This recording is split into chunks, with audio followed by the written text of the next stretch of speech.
Então, quando você não erra e não entende o dinheiro, você condena a sua geração também. Porque você vai falar o quê? Você tem que defender a sua tese. Aí você não vai ter diferença entre o justo e o ímpio. Então você está poluindo a sua geração. Você está dando o que beber para as pessoas, mas tem poluição. Porque você vive, porque a geração condenada vive só aquilo que ela quer da Bíblia. Ela não vive a Bíblia inteira. Ela vive aquilo que ela quer. Isso é uma geração condenada. É a geração de Eli. É a geração de Ofni. É a geração de Finéias. É uma geração condenada. Tudo que ela gera morre. Tudo que ela gera enfermo. Gera pessoas que vão dar problema. Gera Ismael, gera carne. Qual é o outro item? Por ela ser desse jeito, ela contamina tudo. Porque a Bíblia diz que por tudo o dinheiro responde, então ela começa a contaminar tudo. Se depender da oferta dela, do dízimo dela, do sacrifício dela, a igreja fecha. Porque ela contaminou.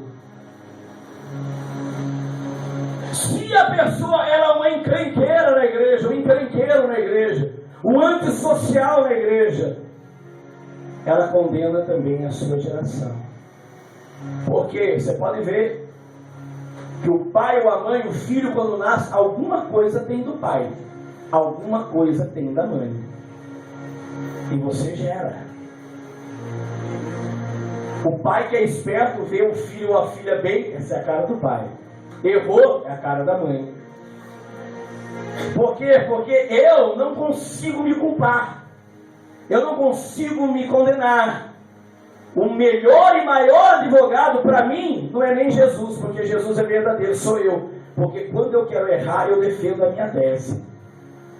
Quando eu quero errar, eu defendo. Eu sou o meu melhor advogado. Por isso que o apóstolo Paulo, quando ele fala da Santa Ceia para a igreja de Coríntios, ele fala assim, ó, deixa as pessoas te julgarem, para você não ser condenado com o mundo. Por quê? Ele estava dizendo, porque se você se julgar, você dá liberdade para você. Pode ser mudo, pode não falar, a pessoa mais tímida, mas quando der para defender ela vira o advogado. Discute até com o juiz. Por quê? Porque é uma geração condenada. É uma geração que ela poluiu. E o que eu estou pregando para você, não é hoje, não é amanhã, aqui aconteceu 20 anos. Então quer dizer que o seu filho pode nascer condenado. Pode nascer com essa sujeira. O seu filho na fé, o seu filho da carne. Primeiro, você não vai ser filho. Segundo, você vai trazer a miséria para a sua casa. Então são 20 anos, vou colocar só 20 anos para você entender. Você imagine, 20 anos você contaminou quantas pessoas? É a geração do filho. É a geração que lamentava a presença de Deus. Porque a presença de Deus não agia. E o que aconteceu? Davi, por saber disso, e saber que também estava na casa de Abinadab por 20 anos agora, diz a Bíblia Sagrada que Davi, agora, ele entra em desespero. Ele corre atrás do prejuízo. E quando ele chega e fala assim, ó, então pega a arca agora e leva lá para a minha cidade. Só que Davi estava tão desesperado que a mesma situação que os filisteus fizeram, ele não conseguiu corrigir. A Bíblia diz que da mesma forma que a presença de Deus saiu de uma carroça dos filisteus e foi para a casa de Abinadab, da casa de Abinadab também estava indo para a cidade de Davi. Quando a Bíblia diz que no meio do caminho, um dos sacerdotes, filhos de Abinadab, Uzá, do jeito que a carroça foi, passou por um buraco, a roda balançou, a arca ia cair. Quando a arca ia cair, Uzá foi embaixo. E olhou Deus e falou, eu não preciso da ajuda de homem. Eu não preciso da ajuda, vocês que estão andando errado. Sabe o que Deus está dizendo? Não tente me ajudar, é só andar certo, é só andar direito. A arca, a minha presença, não pode andar em cima de animais, não pode andar em cima de outras coisas. Tem que andar em cima do ombro, tem que andar em cima do sacerdote, tem que andar em cima de uma geração eleita, tem que andar em cima daquilo que o apóstolo Pedro falou, a geração eleita, a nação santa. Eu tenho que ser o governo dele, eu tenho que ser o governo dela, eu tenho que ser o governo da minha igreja, eu tenho que ser a presença maior na vida da minha igreja. Então o que aconteceu? Uzá foi e morreu, e quando morreu, bateu o desespero de novo em Davi. Davi não quis levar para a sua cidade. Relata-se a Bíblia Sagrada que a arca agora vai para a casa de Obed-edom. Obed-edom, esse edomita, a história conta que ele lutou contra um filisteu, perdeu, ficou escravo. E quando ele fica escravo, ele fica sob o domínio dos filisteus.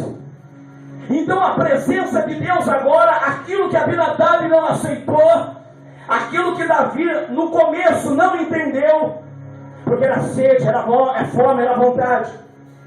A Bíblia diz que Obed-edom agora abraça, fala filha, fala para a esposa dele, deixa a arca de Deus na sala, deixa a arca de Deus na cozinha, deixa a arca de Deus lá no fundo, vamos fazer culto, vamos glorificar. Eu não sei por quanto tempo a arca de Deus, a presença de Deus vai ficar aqui, mas nós vamos ter que aproveitar esse momento. E quando Deus olhou aquela atitude, sabe o que ele fez? Eu vou começar a abençoar, e começou a prosperar, começou a dar aquilo que os olhos do homem conseguem enxergar: riqueza, alegria, felicidade, espontaneidade, adoração, loucura de ser para Deus. E Deus começou a mostrar. E esse Obed-edom, quem sabe ele saía na rua dizendo glória a Deus, aleluia, louvando a Deus. Se chovia, ele falava: eu já ia cantar para fazer chover. Deus está comigo. E por 3 meses agora explode a casa dele, explode o ministério dele, explode cheio de unção. Sabe o que Deus está dizendo? Se você não quiser a minha presença, eu vou na casa de um gentil, não do ímpio, mas do gentil, aquele que está muitas vezes com ignorância, indo para a Aparecida do Norte, mas eu pego aquele adorador e trago um dia para a minha vida, e trago um dia para a minha casa. Sabe que Deus ele está dizendo? Existem pessoas que estão desfazendo da presença dele, e Deus ele não quer. Deus hoje, nesse momento, ele quer encontrar o Obed-edom. Sabe, Obed-edom, você foi um dia Obed-edom, quando você entrou e durante 3 meses, aqueles 3 meses que colocam em uma empresa, 3 meses de experiência, para ver se é bom ou não é, se vai efetivar ou não vai. 3 meses Deus entrou na tua presença, na sua vida, e você falou: agora o negócio é comigo, agora eu vou dar, gostei desse Deus, gostei da sua palavra. Aí Deus ele falou com Obed-edom, e Obed-edom prosperou. A vida dele foi tão próspera com Deus, que a Bíblia diz que agora, quando a presença de Deus sai, eu imagino ele dizendo: filha, falando para a mulher dele, a presença de Deus não está mais aqui. Ela falou: e agora? Vamos se mudar, fecha a casa, fecha tudo, vamos lá que eu vou. Começo como porteiro, mas eu quero louvar ele, eu quero ser levita. O final da história de Obed-edom foi louvar a Deus, foi engrandecer a Deus, foi glorificar a Deus, foi exaltar a Deus, foi enaltecer a Deus, foi ceiar com Deus, foi participar pelos princípios de Deus. Ele foi um aprendiz, ele foi na manhã financeira, ele vinha nas 12 horas. Obed-edom foi assim, ele ia participar das coisas da igreja. Ele falou: eu quero ser, eu quero a presença. O que precisa da presença de Deus? Precisa disso? Então eu vou dar em dobro, eu vou dar em dobro, porque eu quero a presença. Eu não quero que nunca mais a presença de Deus saia da minha vida, saia da minha casa, saia. Eu quero que a presença de Deus é lá, tá na área. Então hoje você vai ter que se esforçar. Hoje você vai ter que se esforçar. Fala o seu irmão, hoje você vai ter que se esforçar.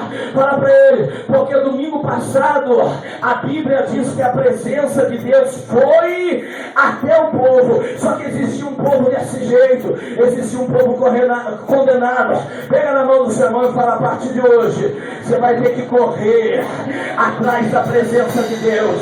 Fala para ele, você vai ter que correr. Você corre bem, meu filho? Você corre bem, minha filha? Então a partir de hoje, sabe por quê? Porque a Bíblia diz que depois de 3 meses, quando a casa de Deus começou, olha a prosperidade na vida do homem, ele não precisou nem falar que Deus era na vida dele, as pessoas já começaram a ver, está acontecendo alguma coisa na casa do vendedor, está acontecendo alguma coisa na casa dele, olha lá a mulher dele, aquela mãezinha, olha o jeito que ela está, olha lá, está dando glória, está dando aleluia, olha o vendedor, alguma coisa acontecendo na vida dele, está acontecendo na vida dela, você está entendendo? Fala, seu irmão, vou falar isso de você, irmão. Mas você não precisa falar muito, não. As pessoas vão notificar. Você vai ser um anúncio na boca deles. Você vai ser um anúncio na boca das pessoas. Vou dizer, ele está prosperando. Ela está prosperando. Você está entendendo? Quem está entendendo, não vai fazer glória para ele. O nome dele ser exaltado. Ei! Esse Jesus é bom. Só que hoje, fala pro seu irmão, eu não quero a unção de Obed-Edom. Eu quero a de Davi. Você está entendendo? Quem quer a de Davi? Vai ter que pagar preço.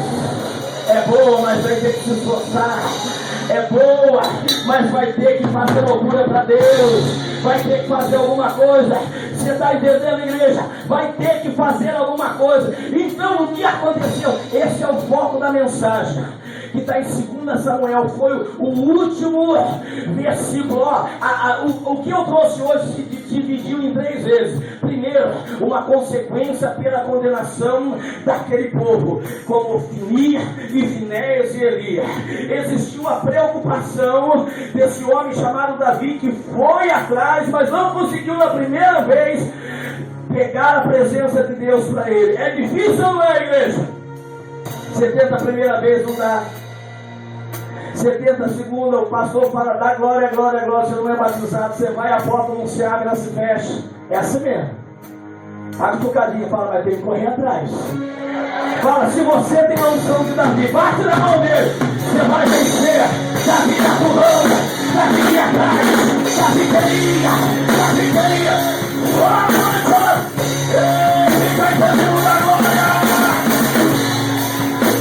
Davi ficou sabendo, passou dos servos. A Bíblia diz, eu vou ler aqui de novo, só para você dar um glória mais gostoso. A Bíblia diz assim, ó, então avisaram Davi. Davi, a arca de Deus está na presença, está lá na casa de Obed-Edom, não matou ninguém. Não, está calmo. Deus está quieto. Ele falou, não, está prosperando. Começou a prosperar. O que veio na cabeça de Davi? Começou a prosperar. Aquela prosperidade era para estar na minha casa. Se foi para lá, Deus tem algum objetivo, mas era para estar na minha vida. Levante a sua mão comigo profeticamente e diga, a presença de Deus tem que estar na minha vida. As belezas de Deus tem que estar na minha vida. A prosperidade de Deus tem que estar na minha vida. Tem que estar na minha vida. Quem vai entender o jogador para cima da glória? Tem que ter a presença de Deus. Tem que ter a presença de Deus. Aí sabe o que aconteceu com Davi? Ele falou, da casa de Obed-Edom, eu sei quem é ele. E daí, Davi, o que nós vamos fazer? A Bíblia diz que ele foi, ele correu, pois, Davi, e trouxe a arca para a sua cidade. Davi agora, ele falou, agora o negócio é comigo.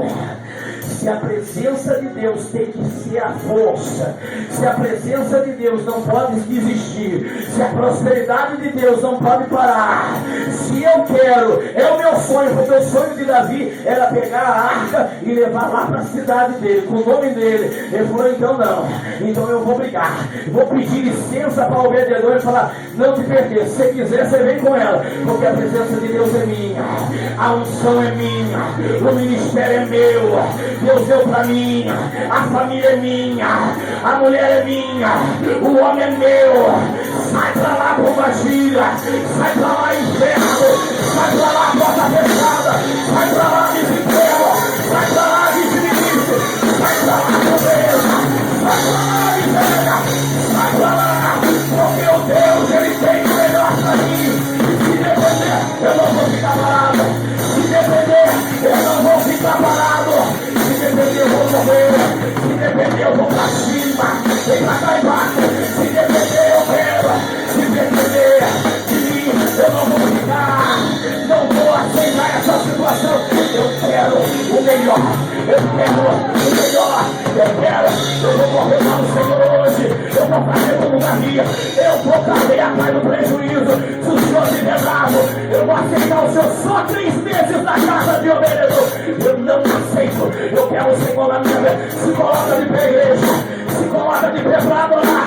Porque hoje é noite de Santa Ceia. O culto passado, agora que Deus veio, mas não atingiu todos. E hoje Deus está dizendo, aquele que atingiu, só aperfeiçoou. Agora aquele que não atingiu, fala para o seu irmão, está na hora de correr atrás. Está na hora de correr para Deus. Está na hora de adorar a Deus. Está na hora de exaltar a Deus. Está na hora de dar glória para Deus. Está na hora de cantar essa condenação do seu meio, da sua vida, da sua casa. Quem quer o céu aberto hoje aqui, joga a mão para cima da glória. Hoje eu e você nós vamos correr para Ele. Hoje eu e você nós vamos adorar a Deus agora. Depois os obreiros eles vão servir a Santa Ceia e você vai correr na presença de Deus. Está na hora de você se tornar profeta. Está na hora de você se tornar profetista. Está na hora de você entender que existe um Deus. Joga a mão para cima. Só quem vai correr para Deus. Feche os seus olhos.